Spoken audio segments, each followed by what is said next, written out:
Yeah, y'all gonna stop coming in my live talking about this Victor dude, bro. We hooping this year. Y'all gonna see.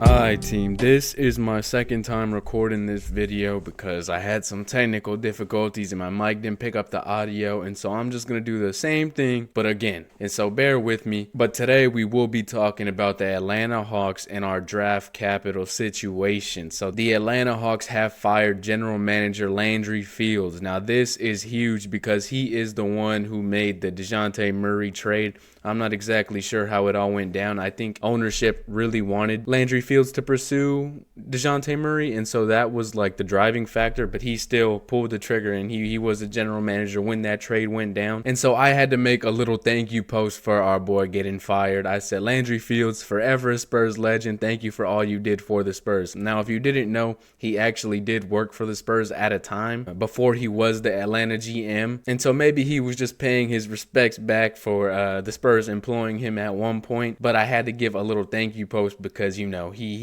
is a reason why we have the draft capital that we do. We have the Atlanta Hawks 25 pick. We own the rights to swap the 26, and then we also own the 27 pick, which is important because we don't own our 27 pick. We sent that out in the De'Aaron Fox trade, and so that's always something that's good to fall back on. We have the Hawks picks. So we're going to keep on keeping up with the Atlanta Hawks. We got to see how bad they are, and so hopefully that will boost our draft odds. But speaking of draft odds, there was a tiebreaker today, and this was posted by the NBA. 5 ties among teams with identical regular season records were broken today through random drawings to determine the order of selection for the NBA Draft 25 presented by State Farm. And so the results of the drawings, you actually see the Hawks lost the tiebreaker, so that's bad news for us. They moved down to 14, and the Sacramento Kings get the 13th best odds. As you can see right here, since Atlanta lost, they will be moving down. Typical of Atlanta to lose, as they lost the 2 play-in games that sent them into the lottery. If y'all didn't know, it was very important that the Hawks lost their most recent games. They lost to the Magic, and then they lost to the Heat in the play-in games, which if they won, they would have went into the playoffs. Thankfully, they didn't, so they came into the draft lottery, and this is why the Spurs will have 2 lottery picks this year. And this is important because it has a chance to jump up. Is it going to jump up? More than likely not. We probably will have this 14th pick along with ours at 8, but it's always nice to have a chance to jump up. This 0.7 could save us, as well as a 3% chance to get that top 4 pick. You stack that on top of San Antonio's odds that they already have, 26% at a top 4, 6% at the top 1. And so this is going to be a very important draft lottery for us. It's something to keep an eye on, and we will be keeping an eye on these whenever the draft lottery comes around. With that being said, we are going to do a lottery simulation, just one,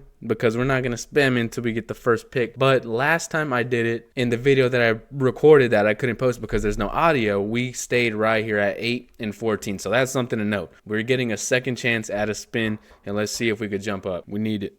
We need it desperately.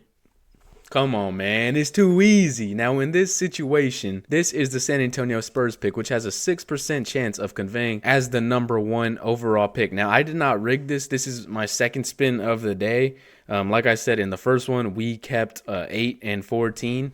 But as you can see, Atlanta's is going to stay here like 99% of the time. And that's not even an exaggerated stat. It's almost 99%. So in this situation, we would be taking Cooper Flag. Yes, that's what I would think. But in regular circumstances, they have us taking Jeremiah Fears. And this is because they don't know what's going to happen with the Chris Paul situation. Is he going to retire? As you know, we also sent off Trey Jones in the De'Aaron Fox trade. But then they also have Liam McNeely being taken at number 14. Now, hopefully, the balls roll in our favor, but who knows? Who knows? We can't really count on that. But looking at this, there's a prospect I do want to talk about today before we get out of here. Obviously, you have the VJs of the world, the Ace Baileys of the world, but I want to talk about Egor Demin. And before we get into that, I want to tell y'all that I changed my thoughts on Kon Knueppel. I said I didn't know. I wasn't sure. I thought he would be a good prospect for the Spurs, but I wasn't sold on him entirely. But I did watch the Houston game, Houston versus Duke, and I saw Kon Kon actually play a full game or whatever, and I don't remember his stats off the top of my head, but I was impressed with the way he was moving on the court. He has a good feel for the game, as they say right here. A solid playmaker. I don't think he's going to be like a main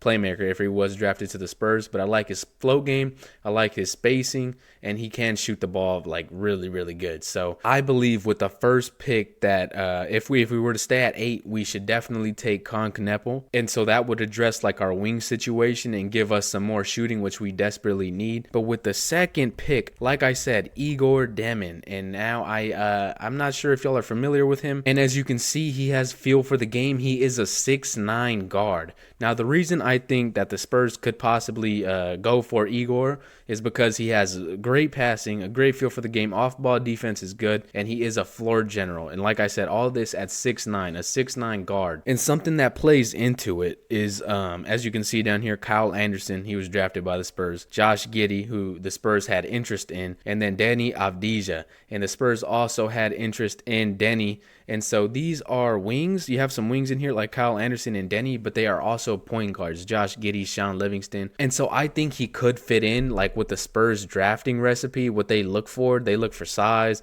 defense, and high IQ players, and I think Egor could fit into that. Obviously, his three-point percentage is not good. He shoots 27% from 3, kind of similar to what Steph Castle shot, but I'm not really concerned if you draft the shooting and you get some more shooting in the offseason. Obviously, this would take Blake Wesley out of the rotation, and it would take Malachi Branham out, but then you also have Kon Knueppel, who's a shooter, Harrison Barnes, and you get some more shooting in the offseason along with the backup big man. I think Egor could be pretty nice for the Spurs, and I think that he's someone that the Spurs would look for in the draft. Like, I'm not just going off my personal favorite, and I'm not gonna lie, I really do like Egor as a prospect. It's very impressive what he does at his size. He can play 1 through 3. If that shot comes around, he's gonna be something serious. But I'm also thinking that the Spurs would be intrigued by this, because if you just look at the player comps, those are players that the Spurs actually like. He also has a bad free throw percentage. That's not entirely great when looking at prospects, and the free throw percentage is usually telling if they could develop a 3-point shot. But I'm not that concerned, because you see the Spurs have been able to fix Sohan's shot. Obviously, it's not visually appealing, but he has got his free throw percentage up along with his 3-point percentage up. So that's not something that I'm too concerned about. If he has the work ethic, I'm pretty sure it'll come around. Being in an NBA gym, these are some things that you can teach, but the size and the feel for the game at that size is you can't really teach that, and it's very impressive. And as you can see right here, he's not afraid to let the 3 balls fly. So